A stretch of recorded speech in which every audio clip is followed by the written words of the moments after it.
You know, now they say history is buried in the dirt, but in Kansas City, sometimes that history is poured in concrete and hidden in the ledgers of Las Vegas casinos. This is your boy Mack Malone, the KC journalist, and today I'm out here at Mount Olivet Cemetery in Raytown. Now, it's quiet today. It's kind of rainy and somber, just the wind and the memories of the men who once ran this town with an iron fist and created a fierce reputation in Kansas City. Now, as I'm walking through these sections, we can name some of the most influential names in KC and the KC underworld. But the man that we're looking for today wasn't just a name in a file. He was the heartbeat of the outfit. He was the street boss who turned Kansas City's influence into a desert empire. And if you know, you know. We are talking about none other than Cork Civella. Now, most people knew him simply as Cork.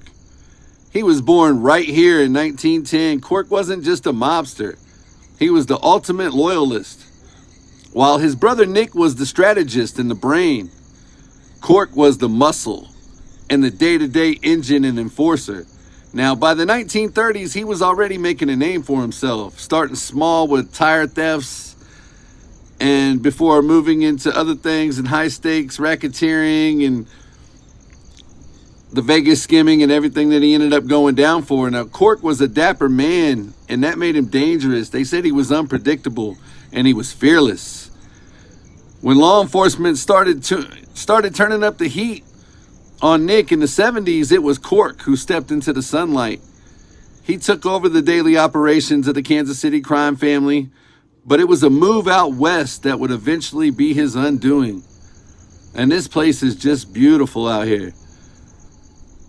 And of course, we are talking about the Strawman case, the infamous Vegas skimming scandal.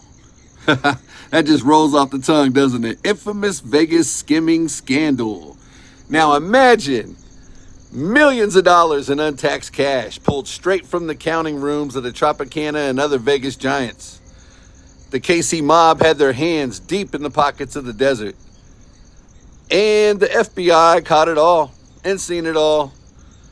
And they bugged the Villa Capri restaurant, listening into the conversations as Cork and his associates plotted the heist of the century. This wasn't just a local racket. This was a multi-city conspiracy involving Chicago, Milwaukee, and Cleveland. Kansas City wasn't just a participant under Cork's watch. They were a powerhouse. But the Strawman eventually broke. And in 1984, the gavel came down. They broke it all up, and Cork was hit with a sentence that essentially meant he would never see the Kansas City skyline as a free man ever again. He got 10 to 30 years for skimming, plus another 10 for separate charges. And that brings us here to this spot. Cork Civella died in a federal medical center in 1994. We are at his grave. He was 84 years old, still a prisoner of the system that he tried to outrun. Now, his death marked the end of an era. With Cork gone and his son Anthony in and out of the joint, the power in Kansas City shifted. The old guard was fading. He was a man of his time. He truly was a man of his time.